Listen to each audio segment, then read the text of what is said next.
আনুপাতিক পদ্ধতিতে ভোটের নামে দ্বন্দ্ব সৃষ্টিকারীরা বাংলাদেশের আদর্শে বিশ্বাসী না, বলছে বিএনপি। কোনো ষড়যন্ত্রে নির্বাচন পেছাবে না, হুঁশিয়ারি নেতাদের।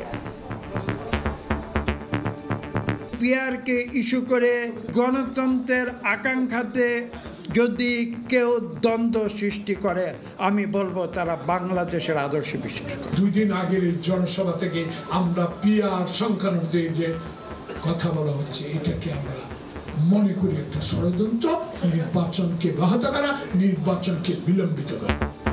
নির্বাচিত সরকারের সঙ্গে কাজ করতে মুখিয়ে চীন। সফর নিয়ে ব্রিফিংয়ে মির্জা ফখরুল। রোহিঙ্গা সংকট নিরসন নিয়ে আলোচনা।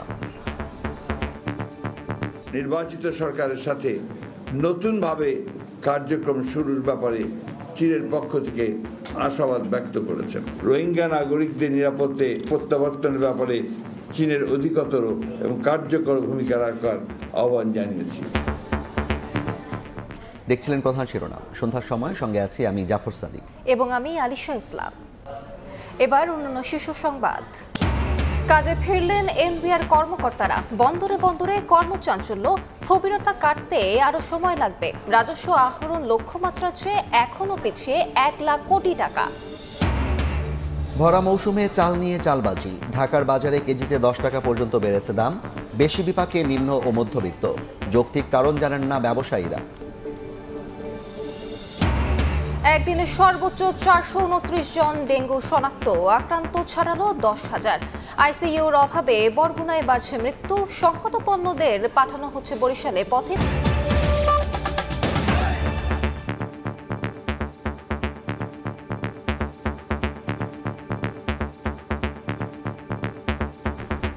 পিআর পদ্ধতিকে ইস্যু করে যারা দ্বন্দ্ব তৈরি করছে তারা বাংলাদেশের আদর্শে বিশ্বাস করে না, এমন মন্তব্য করেছেন বিএনপির স্থায়ী কমিটির সদস্য ডক্টর মঈন খান।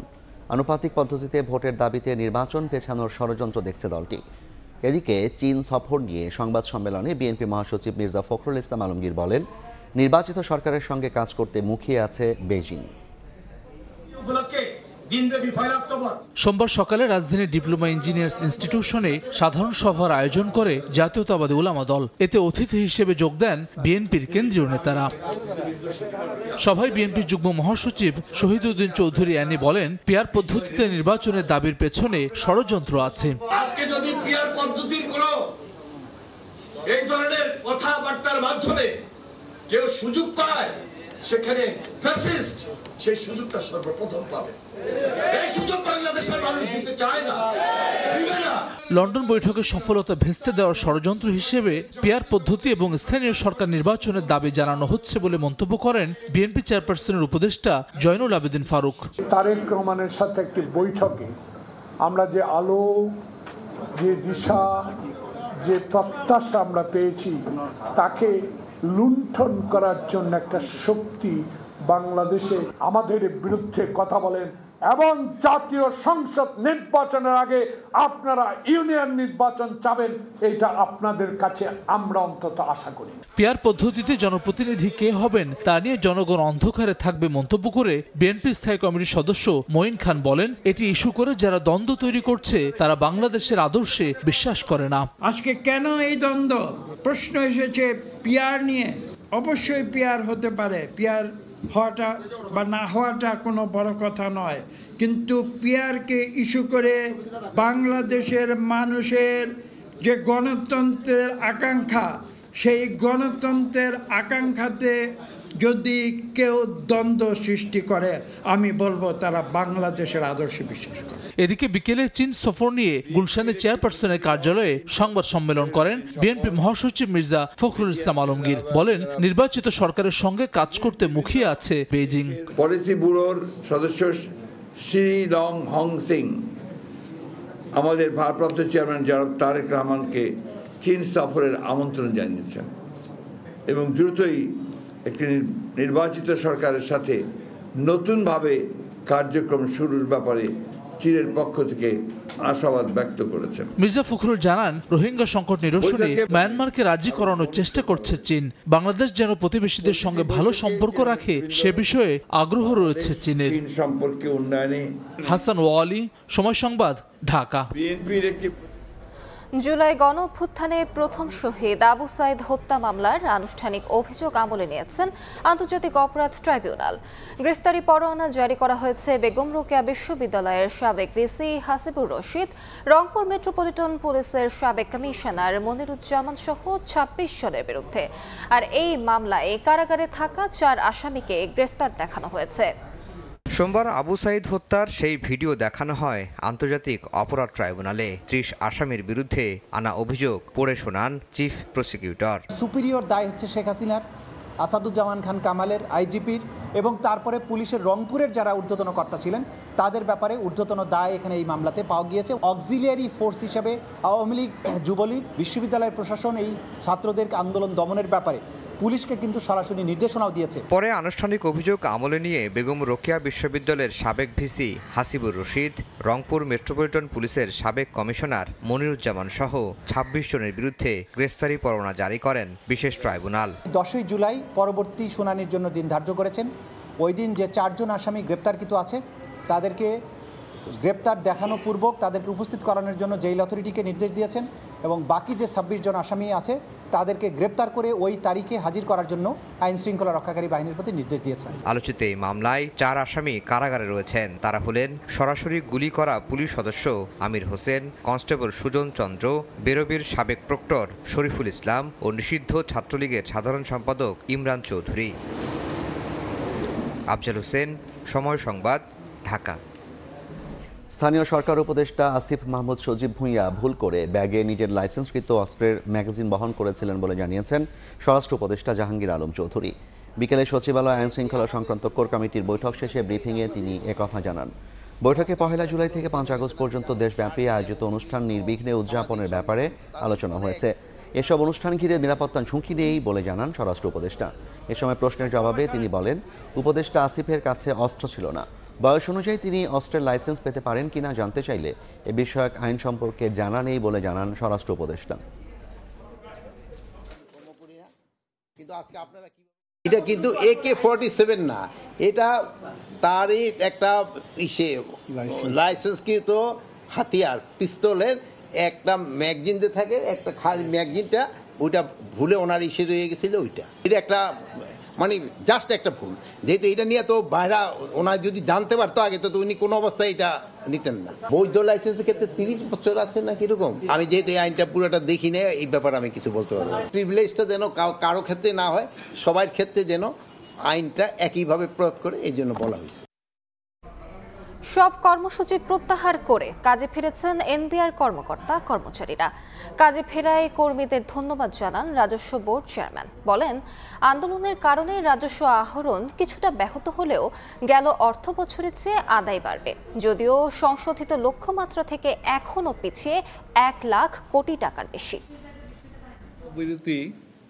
রোববার বিকেলে সরকারের পক্ষ থেকে হার্ডলাইনে যাওয়ার পর শাটডাউন কর্মসূচি প্রত্যাহার করে নেয় এনবিআর সংস্কার ঐক্য পরিষদ। কর্মীরা কাজে যোগ দেওয়ায় সোমবার সকাল থেকে আবারও শুরু হয়েছে দাপ্তরিক ব্যস্ততা। আগারগাঁওয়ের রাজস্ব ভবনে এসেছিলেন বিভিন্ন সেবাগ্রহীতারা। আমাদের এমনি ফাইল জমা দেওয়া আছে, এমনি যোগাযোগ করতে আসছি যে দেখে আমাদের ফাইলটা কতটুকু আগাইলো।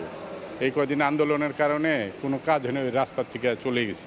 আন্দোলন তারা স্থগিত করা আছে, তো যার জন্য আজকে আবার আপিলে একটু যাচ্ছি। যদি আমাদের আপিল অর্ডারটা হয়ে থাকে তাহলে এটা গ্রহণ করব। এদিন সকালে অফিস করতে আসেন রাজস্ব বোর্ড চেয়ারম্যান। কথা বলেন সাংবাদিকদের সঙ্গে। কাজে যোগ দেওয়ায় ধন্যবাদ জানান সব স্তরের কর্মকর্তা কর্মচারীদের। সারা দেশের সবগুলো দপ্তর সংস্থাই সকাল থেকেই কাজ করছে, সম্পূর্ণ উপস্থিতি আছে। আপনাদের মাধ্যমে তাদেরকে আহ্বান জানাচ্ছি তারা যাতে করে অতীতে যেভাবে কাজ করেছে সেভাবে যেন তারা কাজ করে, ভবিষ্যতে তারা সেভাবে কাজ করবে। এ সময় তিনি জানান ২০২৪-২৫ অর্থ বছরের ৪,৬৩,৫০০ কোটি টাকা সংশোধিত লক্ষ্যমাত্রার বিপরীতে সোমবার সকাল 10টা পর্যন্ত রাজস্ব বোর্ড আদায় করেছে ৩,৬০,৯২২ কোটি টাকা। আজকে যেগুলো ট্রেজারিতে জমা হবে সেটার রিপোর্ট হয়তো আমরা কালকে পাবো।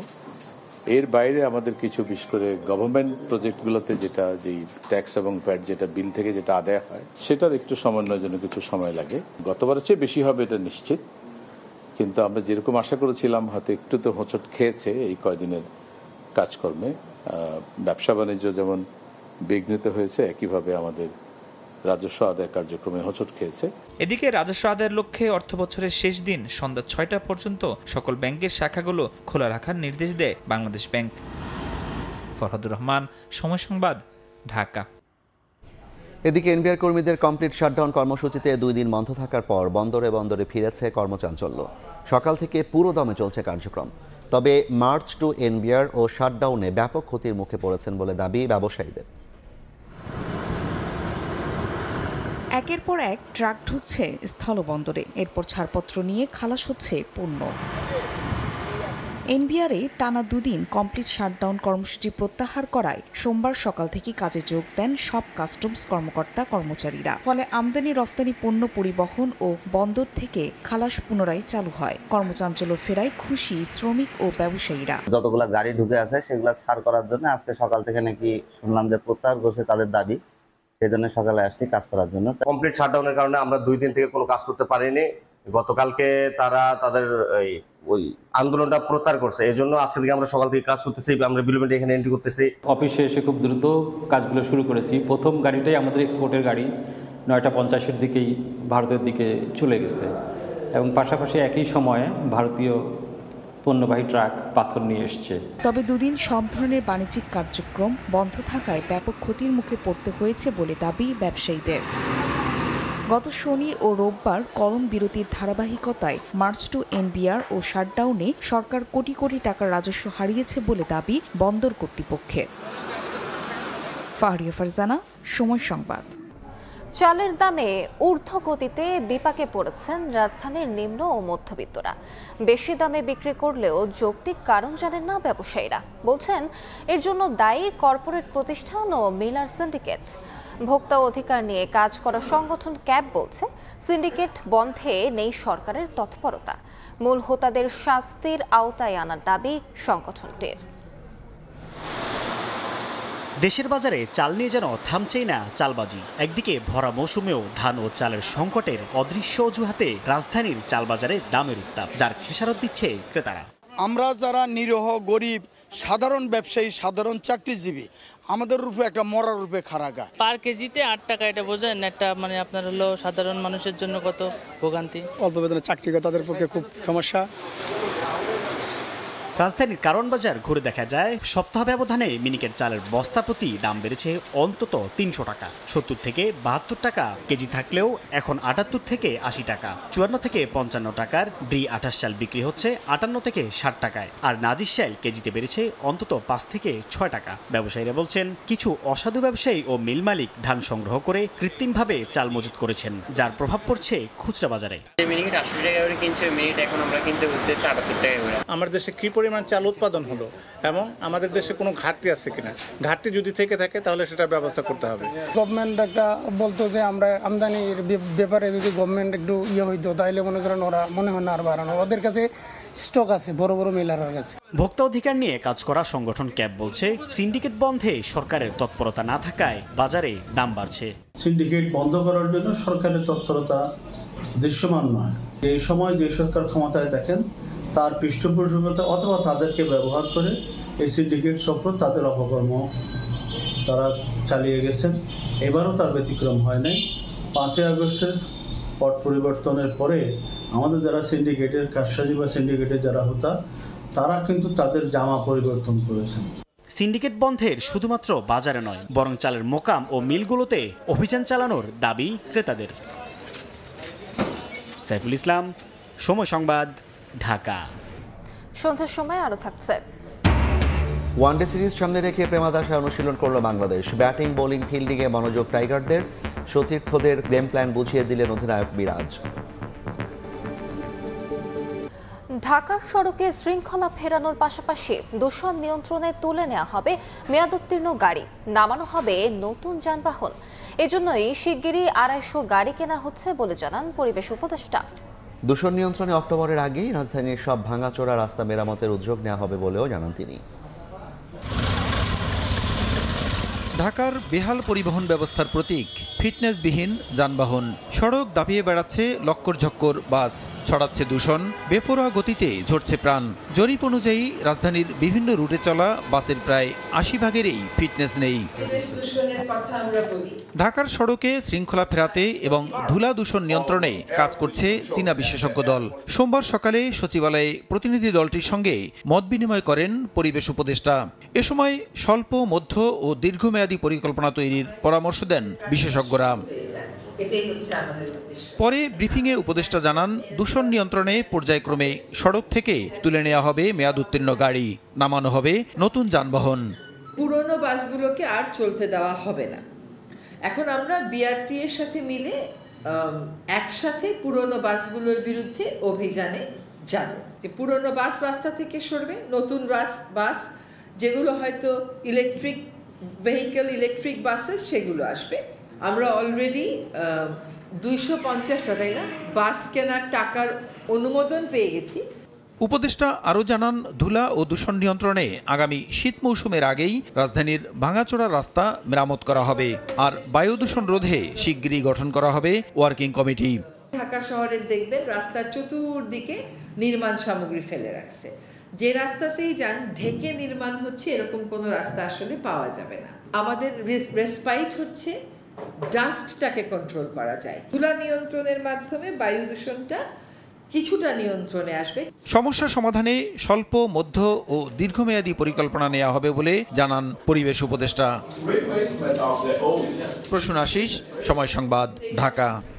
একদিনে সর্বোচ্চ 429 জন ডেঙ্গু শনাক্ত। এ নিয়ে চলতি বছর আক্রান্তের সংখ্যা ছাড়ালো 10,000। আইসিইউ না থাকায় ডেঙ্গুর হটস্পট বরগুনায় বেড়েই চলেছে মৃত্যুর মিছিল। স্থানীয়রা বলছেন, সংকটাপন্ন রোগীদের বরগুনা থেকে পাঠানো হচ্ছে বরিশালে। জরুরি মুহূর্তে পথেই মারা যাচ্ছেন অনেক রোগী। রুবেল হোসেনের ছবিতে সাইফুল মিরাজের রিপোর্ট। ডেঙ্গুতে আক্রান্ত 3 বছর বয়সী সাফওয়ান আব্দুল্লাহকে গত 12 জুন বরগুনা জেনারেল হাসপাতালে ভর্তি করা হয়। এরপর 15 জুন অবস্থার অবনতি হলে তাকে বরিশালে পাঠানো হয়। হাসপাতালের আইসিইউ সম্বলিত অ্যাম্বুলেন্সটি চালু না থাকায় সাধারণ অ্যাম্বুলেন্সে করে শিশুটিকে নিয়ে যান স্বজনরা।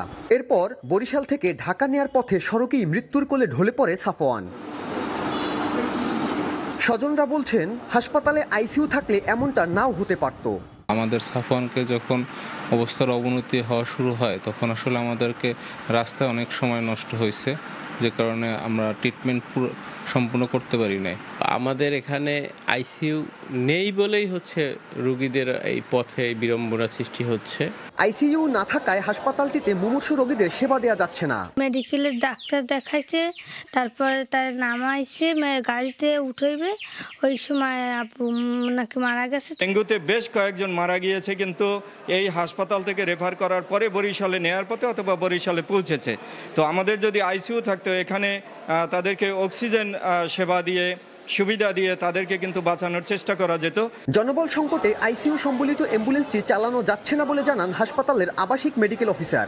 আর হাসপাতালে আইসিইউ ইউনিট স্থাপনের জন্য স্বাস্থ্য মন্ত্রণালয়ে আবেদন করা হয়েছে বলছেন সিভিল সার্জন। আমার ড্রাইভার 2 জন, অ্যাম্বুলেন্স 3টা, পর্যায়ক্রমিকভাবে ইঞ্জিন চালু রাখার জন্য প্রতিটাই চালু আছে। শুধু আইসিইউ, শুধু যন্ত্রপাতি না, যদি লোকবলও থাকে এবং পরিপূর্ণ আইসিইউ যদি সম্ভব হয়, তাহলে সামনে যে কোভিড-19 কিংবা আমাদের বর্তমানে ডেঙ্গি পরিস্থিতি, জটিল রোগীগুলোকেও আমরা সেখানে ম্যানেজ করতে পারবো। চলতি বছর বরগুনায় ডেঙ্গুতে আক্রান্ত সংখ্যা 2900 ছাড়িয়েছে। মৃত্যু হয়েছে 25 জনের। সাইফুল মিরাজ, সময় সংবাদ, বরগুনা। ভয়াবহ দাবানলে পুড়ছে তুরস্কের ইজমির প্রদেশ। তীব্র বাতাসের কারণে আগুন ছড়িয়ে পড়েছে পাহাড় ছাড়িয়ে লোকালয়েও। সাময়িকভাবে বাতিল করা হয়েছে ইজমির আন্তর্জাতিক বিমানবন্দরের সব ফ্লাইট। তুরস্কের পশ্চিমাঞ্চলের ইজমিরের মেন্দেরেস জেলায় ছড়িয়ে পড়েছে ভয়াবহ দাবানল। শনিবার রাতে শুরু হওয়া আগুন প্রবল বাতাসে রোববার পর্যন্ত ছড়িয়ে পড়েছে বিস্তীর্ণ বনাঞ্চলে। 70 থেকে 100 কিলোমিটার গতির দমকা হাওয়ায় পরিস্থিতি জটিল হয়ে উঠেছে বলে জানিয়েছেন স্থানীয় কর্তৃপক্ষ। জানা গেছে, প্রবল ধোঁয়ার কারণে বিমান ও হেলিকপ্টার চলাচল বন্ধ রাখতে বাধ্য হয়েছে কর্তৃপক্ষ। এ কারণে স্থলপথেই কাজ করছেন দমকল কর্মীরা। তবে আগুনের তীব্রতা এতটাই বেশি যে অনেক জায়গায় তাদের পক্ষে পৌঁছানো সম্ভব হচ্ছে না বলে জানা গেছে। স্থানীয় বাসিন্দারাও হাতে তৈরি পানির ট্যাঙ্ক ও পাইপ নিয়ে চেষ্টা চালিয়েছেন আগুন থামাতে। এরই মধ্যে ইজমিরের বেশ কয়েকটি এলাকা খালি করে ফেলা হয়েছে। একটি গ্রীষ্মকালীন ক্যাম্প সহ বেশ কয়েকটি বাড়িঘর আগুনে ক্ষতিগ্রস্ত হয়েছে বলে জানিয়েছেন স্থানীয়রা। তুরস্কের বন বিভাগ জানিয়েছে 11টি বিমান ও 27টি হেলিকপ্টার সহ 1000-এর বেশি দমকল কর্মী আগুন নিয়ন্ত্রণে কাজ করছেন। সাময়িকভাবে স্থগিত করা হয়েছে ইজমির আন্তর্জাতিক বিমানবন্দরের সব ফ্লাইট। কাকুলি আখতার, সময় সংবাদ। ওয়ানডে ভেন্যু প্রেমাদাসা আন্তর্জাতিক ক্রিকেট স্টেডিয়ামে অনুশীলন করেছে বাংলাদেশ দল। এই প্রথম পুরো স্কোয়াডকে একসঙ্গে অনুশীলনে পেলেন ফিল সিমন্স। বিশ্রাম শেষে আজ অনুশীলনে ছিলেন পেসার মুস্তাফিজ। ফিল্ডিংকে গুরুত্ব দিলেও দীর্ঘক্ষণ নেটে ব্যাটিং বোলিং ঝালিয়ে নিয়েছেন ক্রিকেটাররা। সতীর্থদের গেম প্ল্যান বুঝিয়ে দিয়েছেন নতুন অধিনায়ক মেহেদী হাসান মিরাজ। কলম্বো থেকে তারেক হাসান শিমুলের রিপোর্ট। প্রেমাদাসায় বাংলাদেশ দল পছন্দের ফরম্যাটে এই মাঠেই স্বাগতিক লঙ্কানদের মুখোমুখি হবে টাইগাররা। সিংহলিজ স্পোর্টস ক্লাব মাঠে 2 সেশন অনুশীলন করলেও মূল মাঠে প্রথমবার নিজেদের ঝালিয়ে নেয়ার পালা, সুযোগ কন্ডিশনের সঙ্গে মানিয়ে নেয়ারও। টেস্ট দলের সদস্যরা ছিলেন না গেল দিনের অনুশীলনে। এদিন টিম ম্যানেজমেন্ট পেয়েছেন পুরো দলকে। লিটন, শান্ত, মিরাজরা মনোযোগী রঙিন পোশাকের প্রস্তুতিতে। প্রথম দিন হালকা চোট পেয়েছিলেন বাঁহাতি পেসার মুস্তাফিজ, তাই আগের দিন ছিলেন বিশ্রামে। এদিন অবশ্য পুরো দমে করেছেন বোলিং। শন্টেট ব্যস্ত ছিলেন তাকে নিয়ে। ফিজের বোলিং অনুশীলনের পুরোটা সময় দিয়েছেন নানা দিক নির্দেশনা। ভালো বলটার জন্য পেয়েছেন বাহবা।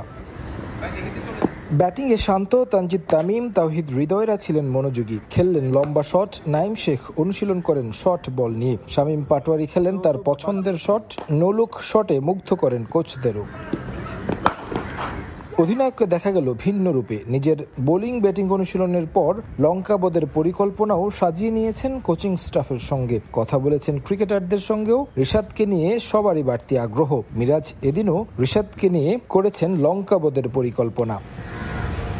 নানা সমালোচনার মধ্যে থাকা ক্রিকেট অপারেশনস চেয়ারম্যানও ছিলেন মাঠে। দলের সঙ্গেই আসেন স্টেডিয়ামে। সাম্প্রতিক ব্যর্থতা থেকে মুক্তির পথ খুঁজছেন। দলের এমন পারফরমেন্সের জন্য যে তিনিও আছেন অস্বস্তিতে।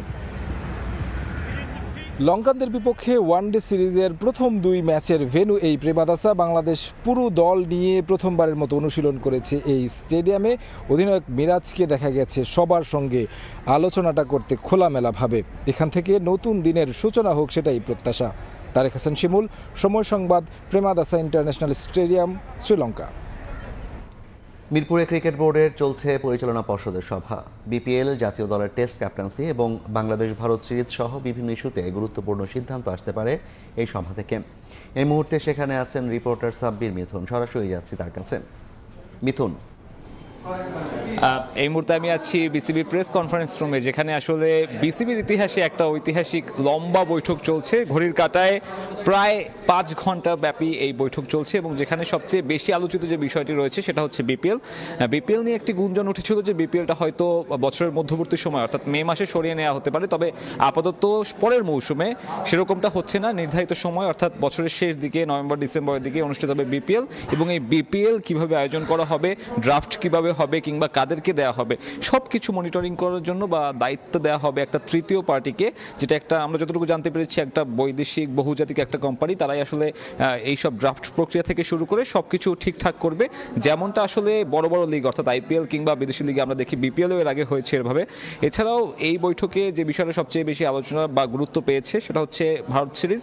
সেপ্টেম্বরে ভারত জাতীয় দলের প্রথমবারের মতন টি-20 সিরিজ খেলতে আসার কথা ছিল বাংলাদেশে, তবে সেই সিরিজটা খেলতে এই মুহূর্তে চাচ্ছে না এবং সেই সিরিজটা তারা তাদের যে প্রস্তাবটা রয়েছে সেই প্রস্তাব অনুযায়ী বছরের শেষ দিকে অর্থাৎ নভেম্বর কিংবা ডিসেম্বরের দিকে তারা আসতে যাচ্ছে। যদিও বা এই সিরিজটি তারা যে খেলতে যাচ্ছে তার এই পিছিয়ে দেওয়ার মাধ্যমে সেটা বোঝানো হয়েছে এবং সেই পিছিয়ে দেওয়ার যে প্রস্তাবটি সেটা আসলে বিসিবির জন্য খুব একটা অনুকূলে নাই, কারণ বিপিএল এর যে সময়টা এছাড়াও ইলেকশনের সময়টা রয়েছে অর্থাৎ ওই সময়টাতে ইন্ডিয়া সিরিজটা আসলে ভারতের প্রস্তাব অনুযায়ী আয়োজন করা সম্ভব হবে না। সেক্ষেত্রে সবথেকে বেশি যে সম্ভাবনা তা হচ্ছে আগামী বছরে এই সিরিজটাকে পোস্টপন করা।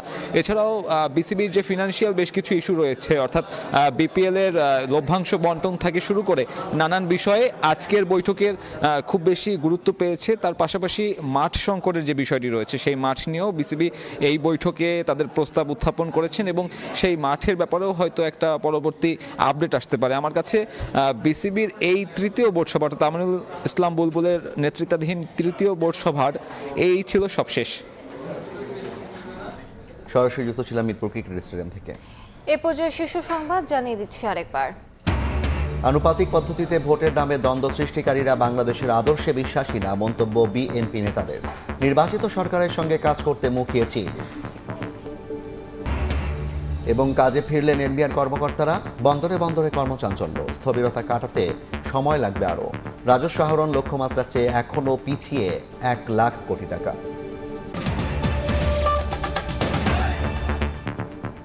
এ ছিল সন্ধ্যার সময়, সঙ্গে থাকুন সময়।